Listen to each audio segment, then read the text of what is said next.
En Hollywood siempre ha existido una regla no escrita. La imagen puede abrirte todas las puertas o destruirte en cuestión de horas. Caroline Cossey llegó a estar en la cima del mundo.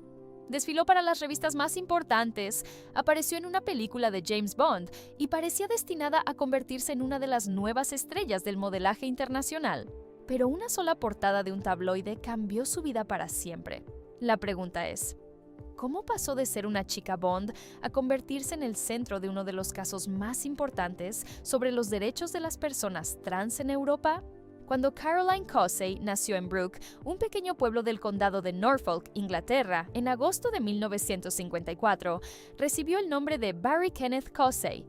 En aquella época, la sociedad británica apenas comprendía conceptos relacionados con la identidad de género y mucho menos existían espacios seguros para hablar de ellos. Desde muy pequeña, Caroline recordaría una sensación constante de no encajar. Mientras otros niños compartían intereses considerados masculinos, ella se sentía mucho más cómoda con actividades que en los años 50 eran vistas exclusivamente como femeninas. No era una rebeldía, tampoco una etapa pasajera, era simplemente la manera en que experimentaba el mundo.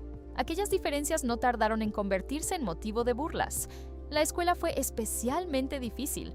Los insultos eran frecuentes y el aislamiento terminó afectando profundamente su autoestima. Décadas después, describiría esos años como una etapa marcada por la confusión y la soledad, en una época donde prácticamente nadie hablaba públicamente sobre personas transgénero. Pero mientras intentaba comprender quién era realmente, había otro detalle que llamaba la atención de quienes la rodeaban. Su cuerpo comenzaba a desarrollarse de una manera poco habitual para alguien registrado como hombre al nacer, y ese sería el primer indicio de una historia mucho más compleja. Con el paso de la adolescencia, Caroline desarrolló características físicas que más tarde serían atribuidas a una condición conocida como síndrome de Klinefelter, una variación cromosómica que puede provocar niveles bajos de testosterona y otros cambios físicos. Durante muchos años existieron distintas especulaciones sobre cuánto influyó esta condición en su desarrollo, pero la propia Caroline siempre dejó claro que su identidad de género no dependía de un diagnóstico médico. En aquellos años, sin embargo, la medicina y la sociedad tendían a mezclar ambos conceptos. Mientras intentaba encontrar respuestas, abandonó la escuela y comenzó a trabajar en distintos empleos de baja remuneración. Ninguno parecía darle un propósito, hasta que descubrió algo que cambiaría completamente el rumbo de su vida: la moda. En Londres, durante finales de los años 60 y principios de los 70, el ambiente artístico comenzaba a transformarse. La ciudad era uno de los centros culturales más importantes del mundo. Diseñadores, fotógrafos y modelos convivían en una industria donde la estética podía romper muchas reglas, aunque todavía existieran límites muy marcados. Fue precisamente allí donde Caroline empezó a dar sus primeros pasos como modelo. Su estatura, cercana al 1,88 m, combinada con una figura extremadamente estilizada, llamaba la atención de fotógrafos y agencias. Poco a poco consiguió pequeños trabajos. Después llegaron sesiones para catálogos, luego campañas publicitarias, y finalmente comenzaron a aparecer oportunidades mucho más importantes. Pero mientras su carrera despegaba, había una decisión profundamente personal que aún estaba por tomar. A principios de los años 70, Caroline inició su transición médica. En aquel momento, el proceso era mucho más complejo que en la actualidad. Existía poca información, el acceso a especialistas era limitado y el estigma social era enorme. Después de años de reflexión, decidió someterse a una cirugía de afirmación de género. Lejos de convertirse en un obstáculo, ese momento marcó para ella el inicio de una nueva vida. Por primera vez, sentía que la persona que veía frente al espejo coincidía con quien realmente era.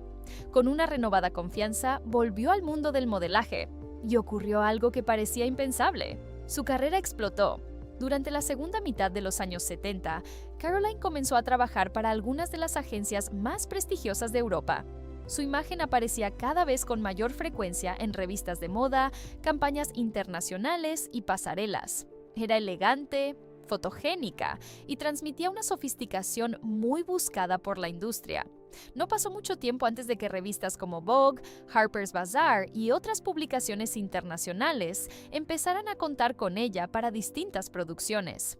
En una época donde las supermodelos comenzaban a convertirse en celebridades globales, Caroline parecía estar siguiendo exactamente ese camino. Quienes trabajaban con ella destacaban su profesionalismo y la facilidad con la que posaba frente a la cámara. Para el público era simplemente otra modelo británica en ascenso.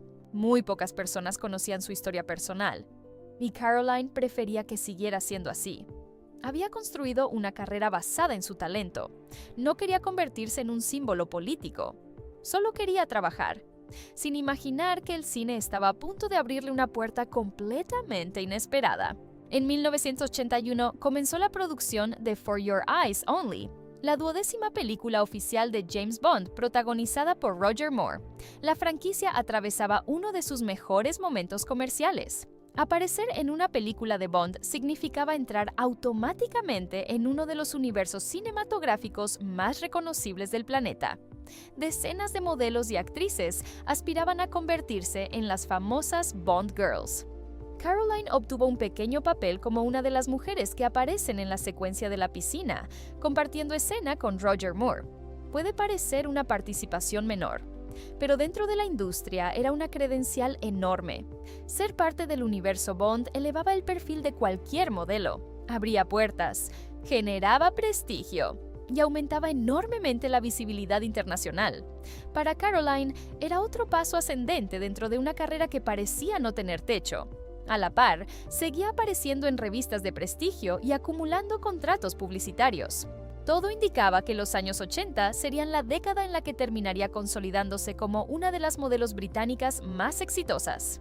Pero mientras las cámaras apuntaban hacia ella por razones muy distintas, alguien más comenzó a investigar su pasado, y esa investigación terminaría convirtiéndose en una de las portadas más controvertidas de la prensa sensacionalista británica, porque había un secreto que Caroline había protegido durante años, y un periódico estaba dispuesto a vender millones de ejemplares revelándolo. La mañana del 22 de septiembre de 1981 comenzó como cualquier otra. Caroline seguía trabajando, atendiendo compromisos profesionales y disfrutando del mejor momento de su carrera. Pero mientras ella planeaba sus próximos proyectos, miles de personas hacían fila frente a los kioscos de periódicos en Reino Unido. El responsable era News of the World, uno de los tabloides más vendidos del país. En la portada aparecía un titular diseñado para escandalizar al público. El periódico afirmaba haber descubierto que una de las modelos que había aparecido en la nueva película de James Bond era una mujer trans. No se trataba de una entrevista, no era una historia autorizada. Era una exposición pública de un aspecto profundamente privado de su vida. En cuestión de horas, Caroline dejó de ser vista como una modelo prometedora y pasó a convertirse en el centro de un fenómeno mediático. Décadas después, muchos analistas considerarían aquel episodio como uno de los ejemplos más notorios de outing forzado en la historia del entretenimiento británico. Pero en 1981 la conversación era muy distinta. La prensa sensacionalista competía por conseguir la historia más impactante, incluso si eso significaba destruir la vida de una persona. Y Caroline quedó atrapada en medio de esa maquinaria. La reacción fue inmediata. Los teléfonos dejaron de sonar. Algunos contratos desaparecieron casi de un día para otro. Empresas que semanas antes querían asociar su imagen con campañas internacionales comenzaron a tomar distancia. No existía ninguna acusación de fraude. No había cometido un delito. Su único escándalo consistía en que el público descubriera algo que pertenecía exclusivamente a su vida privada. Aún así, para buena parte de la sociedad de principios de los años 80, aquello bastó para cambiar por completo la percepción sobre ella. Caroline describiría más adelante aquellos días como un auténtico derrumbe emocional. Sentía que había perdido el control sobre su propia historia, no solo porque millones de personas hablaban de ella, sino porque otros estaban decidiendo quién era, sin preguntarle, sin escucharla y sin darle la oportunidad de contar su versión. Lo más llamativo es que Caroline nunca había intentado engañar a nadie. Su objetivo jamás fue ocultarse para obtener una ventaja. Simplemente había decidido que su historial médico no definía su carrera profesional. Hoy esa idea puede parecer razonable, pero hace más de 40 años resultaba profundamente polémica. La identidad de las personas trans era tratada por muchos medios como una curiosidad o un escándalo. Muy pocas veces se hablaba desde el respeto. En lugar de preguntarse si el periódico tenía derecho a publicar información tan íntima, gran parte de la cobertura giró alrededor de otra cuestión. ¿Había engañado Caroline a la industria? Era una narrativa que ignoraba por completo el verdadero problema: el derecho a la privacidad, y esa sería precisamente la batalla que estaba a punto de comenzar. Lejos de desaparecer de la vida pública, Caroline tomó una decisión inesperada. En lugar de esconderse, decidió contar su historia con sus propias palabras. En 1982 publicó su autobiografía, I Am a Woman. No era un libro escrito para alimentar el escándalo, era una respuesta. En sus páginas hablaba de su infancia, de su transición, del dolor provocado por la exposición mediática y de la dificultad de vivir bajo el constante juicio público. Para muchas personas fue la primera vez que leían el testimonio de una mujer trans contado desde la experiencia de quien lo había vivido. El libro recibió una importante atención internacional. Y aunque las opiniones seguían divididas, Caroline recuperó algo que los tabloides le habían arrebatado: su voz.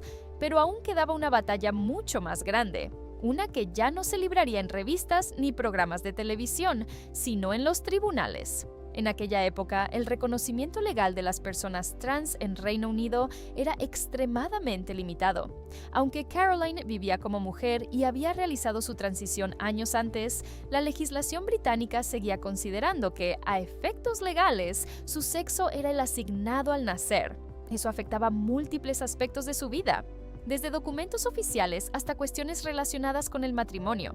Convencida de que sus derechos estaban siendo vulnerados, decidió iniciar acciones legales. El objetivo no era únicamente reparar el daño causado por los medios, también buscaba que el Estado reconociera legalmente su identidad. Era una causa que, en aquel momento, parecía casi imposible de ganar. Uno de los episodios más conocidos ocurrió cuando Caroline intentó casarse con un hombre. Las autoridades británicas se negaron a reconocer la unión porque, según la legislación vigente, seguían considerándola legalmente hombre. Aquella decisión no solo afectó su vida personal, también puso en evidencia un vacío legal que impactaba a muchas otras personas trans en el país. Caroline llevó el caso hasta el Tribunal Europeo de Derechos Humanos. Su demanda argumentaba que el Reino Unido estaba violando derechos fundamentales relacionados con la vida privada y el derecho a contraer matrimonio. Sin embargo, en 1990 el tribunal falló en contra de ella. La decisión fue un golpe devastador, pero curiosamente, la historia no terminó allí. Porque aunque Caroline perdió aquel proceso, el debate que ayudó a abrir siguió creciendo durante la década siguiente. Mientras tanto, su carrera encontró nuevos caminos. Continuó trabajando como modelo, participó en entrevistas internacionales, realizó campañas publicitarias y siguió convirtiéndose, casi sin proponérselo, en una de las figuras trans más visibles del mundo. En 1991 publicó una segunda autobiografía, My Story, donde profundizó aún más en los acontecimientos que habían marcado su vida. Con el paso del tiempo, las nuevas generaciones comenzaron a verla de una manera distinta. Ya no solo era la chica Bond cuya identidad había sido expuesta por un tabloide. Era alguien que había enfrentado públicamente un sistema que ofrecía muy pocas posibilidades de defensa. Durante los años 90 y principios de los 2000, la legislación europea comenzó a evolucionar. Otros casos llegaron al Tribunal Europeo. Nuevas sentencias empezaron a reconocer derechos que anteriormente habían sido rechazados. Finalmente, en 2002, el propio Tribunal Europeo de Derechos Humanos cambió su criterio en un caso distinto, conocido como Christine Goodwin contra Reino Unido. Esa resolución marcó un antes y un después para el reconocimiento legal de las personas trans en Europa. 2 años más tarde, el Reino Unido aprobó el Gender Recognition Act de 2004, una ley que permitió a muchas personas obtener reconocimiento legal de su género bajo determinadas condiciones. Caroline no fue la demandante de ese caso histórico, pero muchos especialistas coinciden en que su batalla contribuyó a mantener vivo el debate durante décadas.